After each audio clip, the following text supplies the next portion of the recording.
नमस्कार, मैं Satyendra Kumar Singh SNS 24 news में आपका स्वागत है। मैं फिर एक बार कोल इंडिया के तथ्यों को लेकर सामने आया हूं।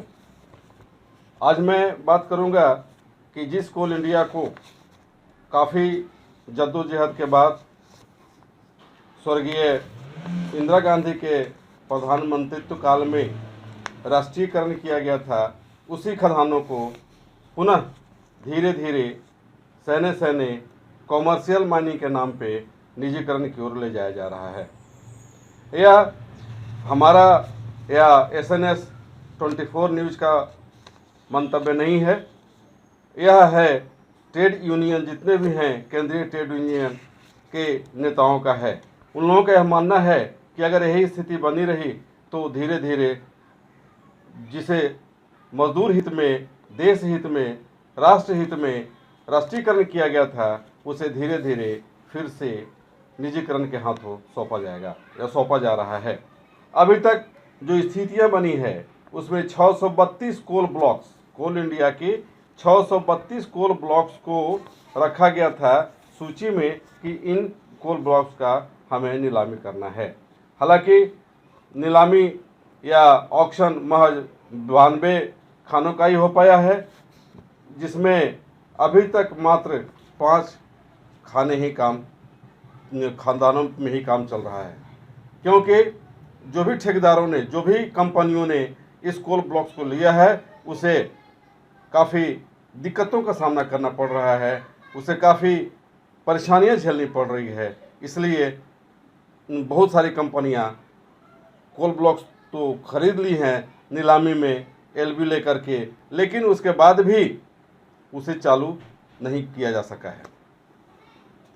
हम अगर बात करें पहले कि एक हैं रामेश्वर सिंह फौजी अपने कोयलरी मजदूर कांग्रेस के राष्ट्रीय महासचिव हैं। उनका यह मानना है कि 85% खदानें आज निजी कंपनियां चला रही हैं। 85% खदानें निजी कंपनियां चला रही हैं, और यह जैसा जो स्थिति बन रही है, निश्चित तौर पे आने वाले समय में फिर से अगर भाजपा की सरकार बनी तो जो भी खदानें बचेंगी उन सभी खदानों को कॉमर्शियल माइनिंग के नाम पर निजीकरण कर दिया जाएगा। उनका यह कहना है कि टेंडर लेने के लिए तो लोग ले लेता है, लेकिन काम वह नहीं कर पाता। क्यों नहीं कर पाता? कि उसके पास एक्सपर्टीज नहीं है। उसके पास एक्सपर्टीज नहीं होने के कारण मजबूरी है, वह दूसरे को, तीसरे को, चौथे को, पार्टी को देता है, और फिर धीरे धीरे वह रीट का क्या स्थिति बनेगा, यह चिंतनीय विषय है और यह समझा जा सकता है। और यही वजह है कि वह कंपनी जो लेता है वह काम स्टार्ट नहीं कर पाता है। दूसरी ये है कि जिन कंपनियों में या जो कंपनियां काम कर रही हैं, उन कंपनियों में जो भी आदमी काम करेगा, माइनिंग मैन या इंजीनियर या संबंधित लोग, तो उन्हें पैसे तो कम मिलेंगे ही और सुविधाएं भी कम मिलेंगी। तो ऐसी स्थिति में स्वाभाविक तौर पे काफ़ी परेशानियों का सामना करना पड़ेगा।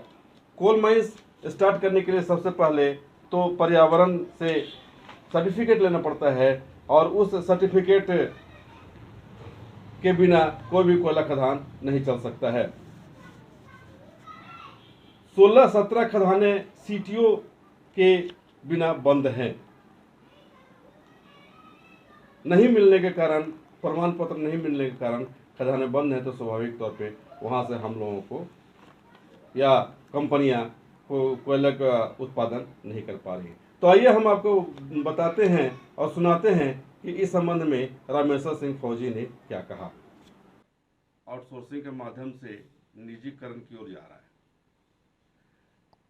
फौजी साहब ये बताएंगे कि आखिर जब इसको निजीकरण की ही ओर भेजना था तो इसका राष्ट्रीयकरण क्यों किया गया, और अगर राष्ट्रीयकरण किया गया तो फिर निजीकरण की ओर क्यों जा रहा है? इस संबंध में कहना चाहता हूं, जो सरकार का जो नीति है, आज के डेट में 85% कोयलवरियाँ निजी कंपनियां चला रही है।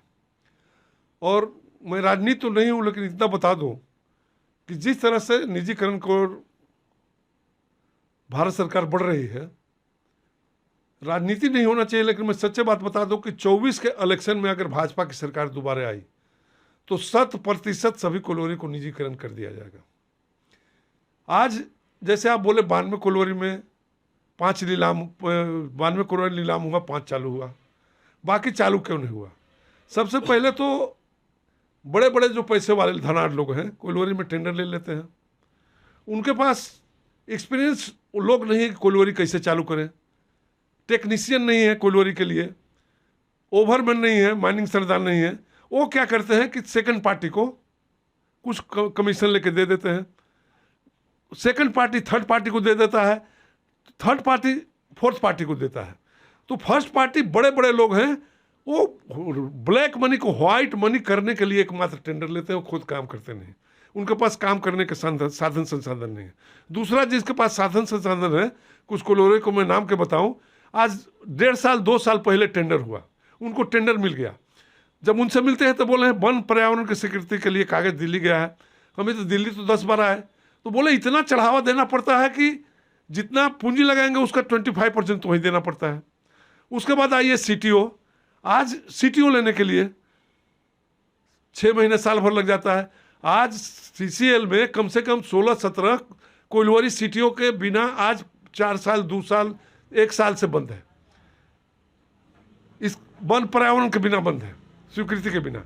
आप सोच सकते हैं कि झारखंड सरकार CTO देता है, ये भारत सरकार की कंपनी है कोल इंडिया, दोनों सरकार का अंडरस्टैंडिंग नहीं है कि जल्दी से कोई दे दिया जाए। लेकिन आप विश्वास नहीं करेंगे, CTO लेने वाले जो जाते हैं अधिकारी, ये भोला सिंह साहब पहले जो CMD अभी NCL के थे, हमको एक दिन बताए, बोले कि फौजी साहब मैं एक दिन गया था CTO लेने, ऑफिस में मैं डायरेक्टर हूँ, और हमको बैठा के, मैं बोला मिलने आया हूँ, तो हमको बैठा के छोड़ दिया, लोग चाय दे करके 1 घंटा बैठे रह गए, बड़े बहुत शर्म हुआ। तो लाखों लाख का लेन देन है CTO लेने में और वन पर्यावरण में। आज CCL के सभी लोग पहुँचाते हैं, भारत सरकार जानती है, झारखंड सरकार जानती है कि ये धंधा जोरों पर चल रहा है। इसके पहले भी कुछ दिन पहले निकला था CTO को लेकर के झारखंड सरकार, जो माइंस बोर्ड जो माइंस देखता है, तो ये घोटाला है। और इस घोटाले को शो करके भारत सरकार दिखाना चाहती है कि जो कंपनी में मजदूर काम कर रहे हैं उसको कोयला शॉर्टेज हो रहा है, हानि हो रहा है। अब जहाँ मजदूर कुजू क्षेत्र में 7 कोयलोरी बंद है, बैठ के तनख्वाह ले रहे हैं 2 साल से मजदूर, अब उसको घाटा शो किया जाएगा कि इतने घाटा में चलेगा ही। 7 कोयलोरी में 1 कोयलोरी चल रहा है, 6 कोयलोरी बंद है, सभी मजदूर हाजिरी बनाते हैं, उसको घाटा शो करके। अब आने वाला समय में देखिएगा कि 100% मोदी सरकार कोयलोरियों को बंद करने जाएगी। अभी समय है सचेत होने का, लेकिन सचेत होने की स्थिति में हम नहीं हैं, क्योंकि जितने भी ट्रेड यूनियन के नेता हैं आज करोड़पति और अरबपति बन गए हैं। आप नजर उठा के देखिए, और वो भारत सरकार से टकरा नहीं सकते हैं। मजदूर में भी एकता नहीं है, मजदूर को एकजुट करके कोई लड़ाई नहीं लड़ सकते, और अगर लड़ाई लड़ेंगे तो मजदूर साथ नहीं देगा। अगर साथ भी दिया तो उनको डर है कि मोदी सरकार हमारे घर के पीछे CBI ने लगा दे, ED ने लगा दे, इसका डर है, जिसके मजदूरों की आवाज़ दबती जा रही है। और भारत सरकार आने वाले भविष्य में मनचाहा काम करके, आप देख लीजिएगा, मैं भविष्यवाणी कर रहा हूँ कि 24 में अगर मोदी सरकार आई तो पूरे राष्ट्रीयकरण जो है ख़त्म करके हम निजी कंपनियों को दे दिया जाएगा, निजी कंपनियों के हाथ में। अब हम बात करेंगे कि इस संबंध में सिंगरैनी कोल के लीडर हैं मिस्टर रियाज अहमद, उन्होंने क्या कहा। उनका यह मानना है कि जो भी ब्लैक मनी है उसको वाइट मनी करने के लिए संबंधित कंपनियां कोल ब्लॉक ले रही हैं, लेकिन उसे चला पाने में सक्षम नहीं है। इसलिए नहीं है कि उनके पास एक्सपर्टीज नहीं है। उनका यह कहना है कि अगर गवर्नमेंट सरकार कोल इंडिया को स्वतंत्र कर छोड़ देती है तो निश्चित तौर पे खुद बेहतर तरीके से उत्पादन कर ही रहे हैं, मुनाफा भी हम कमाएंगे, और मुनाफा कमाएंगे तो हमारे जो वर्कर्स हैं उन लोगों को किसी प्रकार का कोई नुकसान उठाना नहीं पड़ेगा। सरकार यह कहती है कि हमारा जो भी हम काम कर रहे हैं उसमें हमको नुकसान हो रहा है, जबकि नुकसान नहीं है। मिस्टर रियाज का यह मानना है कि हम लोग कोल इंडिया के जितने वर्कर्स हैं, हम लोग कोयले का उत्पादन तो करते हैं, लेकिन कोयले का उत्पादन करने के साथ ही उसे बेचने की या उसका रेट तय करने का अधिकार कोल इंडिया को नहीं होने के कारण काफ़ी परेशानियों का सामना करना पड़ता है। हम लोग स्टील फैक्ट्री है, बिजली उत्पादन केंद्र है, उन सबों में कोयला सरकारी रेट में बेच तो देते हैं, सरकारी रेट में देते हैं, लेकिन वही बिजली विभाग, वही बिजली उत्पादन केंद्र हमें कॉमर्शियल यानी बाजार के रेट से बिजली का जो उत्पादन करता है वो हमें सप्लाई करता है। तो हम बिजली विभाग को दें सरकारी रेट पर, तो हमें भी सरकारी रेट पर ही बिजली मिलनी चाहिए, लेकिन बिजली विभाग कॉमर्शियल यानी बाजार के रेट से हमें बिजली देता है। तो आखिर क्या वजह है, क्यों हम उनको दें, क्यों नहीं उसको वही अगर मार्केट में बेचते हैं तो उससे हमको ज़्यादा बेनिफिट मिलेगा। उनका ये मानना है कि अभी तक हम लोग जो है कोल इंडिया में जो भी चूँकि ये काम जो भी कर रहे हैं कुदरत के खिलाफ कर रहे हैं, हम लोग जो भी काम करते हैं भूमि से कोयला निकालते हैं, इसमें तमाम प्रकार की परेशानियां झेलते हुए भी 18% ही कोयला निकाल सके हैं। अभी भी हमारे पास कोयले का भंडार, अकूत भंडार है। उस कोयले के भंडार को अगर हम बेहतर तरीके से निकालने का प्रयास करेंगे तो निश्चित तौर पे हम खुद ही निकाल पाएंगे। हमें किसी भी प्राइवेट कंपनी की आवश्यकता नहीं है, निजी कंपनियों की आवश्यकता यहाँ नहीं है। देश को कोयले की ज़रूरत है और कोल इंडिया ही वह पूरा कर सकता है, दूसरी कंपनियां नहीं कर सकती है। तो आइए हम आपको बताते हैं कि इस संबंध में रियाज अहमद जी से जो हमारी बात हुई है उन्होंने क्या कहा। कोल माइंस को जो ऑक्शन देने की जो बात चल रही थी जी, तो हाँ, लिस्ट में जितना आया था उतना का तो हुआ नहीं। 92 का ऑक्शन हुआ, जिसमें 5 हाँ। कोल ब्लॉक पर ही काम चल रहा है। तो लोग हाँ। इसको लेना क्यों नहीं चाहते? जी, हाँ, वही उसका इंटरव्यू मैं दे दूंगा। वो नहीं चला सकते, वो लोग चला नहीं सकते। अच्छा अच्छा अच्छा अच्छा। कोल इंडस्ट्री एक ऐसी इंडस्ट्री है, मास पब्लिक काम करना है इसमें। जी जितने भी मशीनरी लेके वो रिमोट एरिया में रहता काम। जी रिमोट एरिया में इसके कानून से सेपरेट। कोल इंडस्ट्री में प्राइवेट है ही नहीं। भारत देश में, हिंदुस्तान में जी। कोल इंडस्ट्री में कॉन्ट्रैक्ट वर्कर का चट्ट एक्ट ही नहीं है। अच्छा अच्छा अच्छा। फिर भी इलीगल चल रहा, पूरे कॉन्ट्रैक्ट सिस्टम पूरा इलीगल है वो। तो ये तो बीजेपी गवर्नमेंट आने के बाद क्या करी, ब्लॉक्स बेच दे रही। हाँ हाँ हाँ हाँ। बेचने के बाद वो चलाना उन भी नहीं चला रहा। तो वो भी नहीं चलाएगा, ये भी नहीं चलाएगा, कोल इंडिया भी नहीं चलाएगा, तब तो बंद ना हो जाएगा वो। नहीं बोला कि वो बीजेपी गवर्नमेंट क्या बोल रही, अदानी का कोल ले लो, 25,000 टन से खरीद लो पूरा।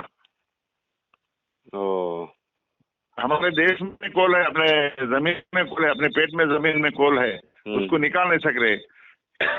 अब तक जितना निकाला वो ओनली 20% भी नहीं निकाले अपन। क्योंकि जो फ्री ऑफ कॉस्ट है उसके लिए कोई पैसा तो लगना नहीं है गवर्नमेंट को। लगना ही नहीं है, मैन पावर का ही मेहनत है, उतना ही मैन पावर को लगाना, वो खोदना, हाथ ही जो उनके ये क्या बोलते वर्कर का हाथ ही रॉ मटेरियल है। जी जी जी जी। Employ raw material. आजकल टेक्नोलॉजी है, मशीन लगाने से भी आदमी चलाना, मशीन भी मशीन ऑटोमेटिक नहीं, रोबोट नहीं होते ना वो। जी जी, सही बात है। अच्छा, ये जो है कोल इंडिया जो है इसका नामकरण मतलब नाम बदलने जा रही है, इसका विचार ये चल रहा है, कंसिडरेशन है, अंडर कंसिडरेशन कि अब इसका चूंकि सोलर एनर्जी फील्ड में जाना है तो उसका कोल इंडिया का नाम बदलेगा। कैसा बदलते? कोल इंडिया ही रहेगा। कोल इंडिया अदर बिजनेस में भी इंटर हो रहा।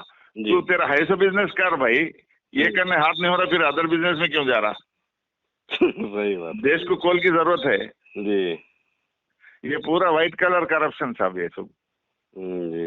अच्छा, ये जो है आपका जो जा रहा है तो ये लोग क्या मतलब कोल का जो रिक्वायरमेंट है कंट्री में वो क्या फुलफिल हो जा रहा है? नहीं दे सक रहे हैं क्योंकि थर्मल पावर है और भी जितना भी कोल का थर्मल पावर है, अदर इंडस्ट्रीज है, स्टील इंडस्ट्री को कोल होना, हर इंडस्ट्री को कोल की जरूरत है, वो सप्लाई नहीं कर सक रहे हैं वो लोग। तो उसके लिए एक ही नए प्रोजेक्ट्स ओपन करना, अपने लोग करना, कोल इंडिया अपने हाथ से ओनली करना है। करने से सक्सेस है, अपनी सक्सेस है। अपने पास ही 2-3 साल 100 साल का एक्सपीरियंस है ना साहब अपने को। जी जी जी, 200 साल। अपने से ज्यादा एक्सपीरियंस वाला कौन है बोलो कोल इंडस्ट्री में? नहीं, कोई नहीं है, कोई नहीं है। कोई नहीं है। और दूसरे कोई ये बेचने वाला, क्या बोलते हैं, दवाएं बेचने वाला, दूसरा बिजनेस वाला क्या करता हूँ, टेंडर लेता दूसरे को बेचता, सब कॉन्ट्रैक्ट देता। एक्चुअली उसको आइडिया भी नहीं है ना, ये क्या करेगा, कुछ आइडिया भी नहीं। फिर उसमें वो मैं कौन रिटायर्ड हुए ऑफिसरों को यूज कर ले रहा हूँ। रिटायर्ड हुए कोल इंडस्ट्री में वो ऑफिसर्स को यूज कर ले रहा हूँ। आफ्टर 60 ईयर्स हम लोग को लेके पैसा देके, तो नहीं तो थोड़े लोग अच्छे रहे तो पिकअप करके ज्यादा तनख्वाह दे तुम बोल के, वो जो भी गए वो लोग भी वहाँ नहीं, सेफ नहीं है। ओ, जितना कोल इंडिया में सेफ है वहाँ सेफ नहीं, उन यूज एंड थ्रो ना उन। जी जी उन बोले ऐसा सुनना, इन बोले ऐसा सुनता नहीं ना। और उन लोगों का तो ये भी है ना, मतलब पेमेंट सब तो कम हो जाएगा, फैसिलिटीज कम हो जाएंगे। तनख्वाह बता रहा ज्यादा दे तुम बोल के, मगर वो तनख्वाह काम बाइंडेड लेबर के ऐसा है वो। जी जी जी जी। जितना भी यहाँ पर जो फ्रीडम था उसको, सिक्योरिटी, जॉब सिक्योरिटी थी, प्राइवेट में सिक्योरिटी नहीं है ऑफिसर को भी। क्या कि आज जो पैसा आ रहा बोल के भाग रहे हैं वो लोग, थोड़े लोग। जी जी जी जी। चलिए ठीक है। द बेस्ट इंडस्ट्री हिंदुस्तान में कोल इंडस्ट्री। हाईएस्ट एम्प्लॉयमेंट दे सकते कोल इंडस्ट्री। रेवेन्यू आता गवर्नमेंट को कोल इंडस्ट्री से। कोल इंडिया से अपने सिंगरेनी है एग्जाम्पल। जी जी। सिंगरेनी में देखिए, सिंगरेनी के जमीन में उसके इसमें कोल अभी तक 18% ही निकाले। 18% कोल निकालने के लिए सिंगरेनी कंपनी 135 साल हुआ। 1,16,000 आदमी थे जब, और 82% कोल अभी अंदर ही है। तो 82% कोल अंदर है, तो उसको निकालने के लिए फिर तो अलग ये बनाना, प्लानिंग निकालना। वो अब पूरा हो गया ना, आउटसोर्सिंग, ओपन कास्ट ले रहे हैं। ओपन कास्ट भी टेम्पररी ट्रीटमेंट है। वो ओपन कास्ट आज निकलता है, उसके बाद अंदर का कोल को निकालते। अच्छा ग्रेडेड कोल अंदर है, ऊपर जो ओपन कास्ट जितना है ऊपर का निकाल रहे हैं। तो अंदर का निकालने के लिए तो फिर आपको अंडरग्राउंड माइंस चलाना पड़ेगा। डेफिनेटली अंडरग्राउंड माइन से फायदा है साहब। अंडरग्राउंड डालना, शाफ्ट सिस्टम डालो, शाफ्ट सिस्टम। तो अंडरग्राउंड माइंस तो मैक्सिमम लोग बंद कर रहा है सब। वो बंद नहीं करना चाहिए, ओपन कास्ट के लिए बंद कर रहा, फिर बाद में कब जाते, फिर अंदर ही जाना ना इन। जी। अब पोलैंड है, पोलैंड में 900 मीटर अंदर जाके काम कर रहा खदान में। 900 मीटर अंदर? हाँ, 900 मीटर अंदर जाने के बाद इतना खर्चा नहीं आता, सेफ्टी भी अच्छा ही रहता अंदर। वेंटिलेशन एक ही देखना, एयर कंडीशन है जैसा रहते हैं अंदर। उसमें अंडरग्राउंड जाने के बाद चार मीनार चौरस्ते जैसे, दिल्ली का चौरस्ते जैसे दिखता अंदर। अच्छा। एक महीने में 4-4, 5-5 कंटिन्यूस माइनस काम करते। अच्छा। हाईएस्ट प्रोडक्शन होता, शाफ्ट सिस्टम है वो।